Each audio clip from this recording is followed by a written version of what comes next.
کے بعد کہ شیعہ جو ہے، شیعہ حضرات وہ کہتے ہیں کہ حضرت علی پہلے خلیفہ ہے.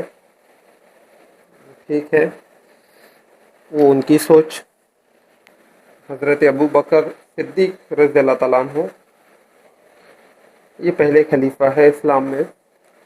پر کبھی کسی نے یہ سوچا کہ یہ ساری باتیں اپنی جگہ، ایک مسئلہ کہ جب میرے نبی نے دعوت دی اہل قریش کو، دعوت ذی العشرہ،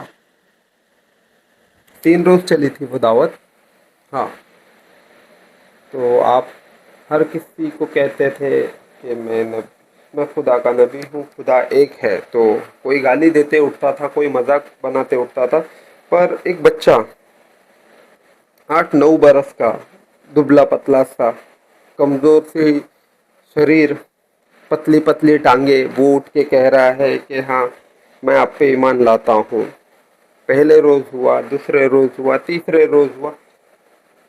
تیسرے روز میرے نبی نے اس بچے کو قریب کر کے کہا کہ یہ علی ابن ابی طالب، میرا بھائی، چچیرا بھائی،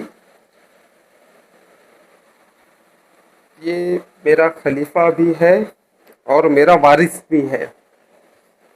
تو اس وقت تو پوری کائنات میں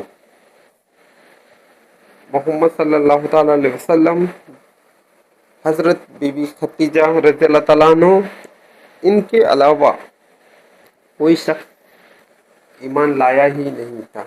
ان 2 کے بعد اگر تیسری شخصیت اسلام میں کوئی ہے جس نے اسلام قبول کیا ہے تو وہ حضرت علی ہے. تو ہم لڑ کیوں رہے ہیں؟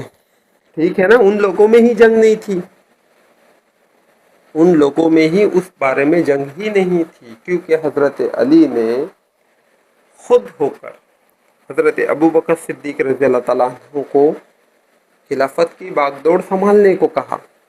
تو ہم کیوں لڑ رہے ہیں؟ حضرت ابو بکر صدیق کے بعد حضرت عمر فاروق رضی اللہ تعالیٰ عنہ کو مولا علی نے خلافت سنبھالنے دی. حضرت عمر فاروق رضی اللہ تعالیٰ عنہ کے بعد حضرت عثمان غنی رضی اللہ تعالیٰ عنہ کو مولا علی نے خلافت سنبھالنے کو دی. اور ان کے بعد خود مولا کائنات حضرت علی خلیفہ بنے. تو جو شیعہ سنی یا جو اہل حدیث یا دیوبندی، ان کے جو مسئلے ہیں وہ ان پہ کیوں چل رہے ہیں؟ ہمارا مسئلہ تو یہ ہے کہ ہمارا رب ایک، ہمارا نبی ایک، ہماری کتاب ایک، ہمارا مرکز ایک، ہمارا کلمہ ایک. تو ہم کہاں بھٹکے ہیں یا بھٹکائے جا رہے ہیں؟ ہم حقیقت تو یہی ہے نا کہ ہمیں بھٹکایا جا رہا ہے، اور بھٹکانے والے کوئی اور نہیں، یہ ہمارے عالم ہیں. کبھی کسی شخص نے سوچا کہ ایک عالم آج سے 1-2 برس پہلے ٹوٹی ہوئی سائیکل پہ آیا کرتا تھا، اچانک اس عالم نے 10 لاکھ کی گاڑی خرید لی؟ کیسے؟ یہ سوچا کسی نے؟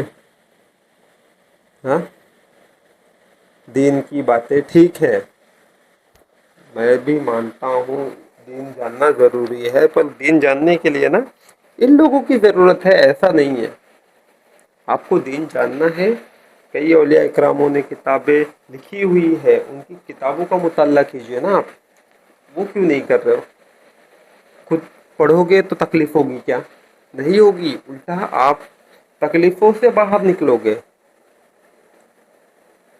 بس ایک چیز ہے جو مجھے کہنا ہے کہ میری نظر میں حضرت ابو بکر، حضرت عمر فاروق، حضرت عثمان غنی، مولا علی، یہ ایک ہے. یہ میری نظر کی بات نہیں، یہ میرے نبی کی نظر کی بات ہے. کیسا؟ جب آپ امتی بنو گے نا، جس دن آپ امتی بن گئے، اس دن آپ کو یہ چاروں نا ایک ہی جسم دکھیں گے. کیا؟ ان چاروں میں میرے نبی کی جھلک ہے.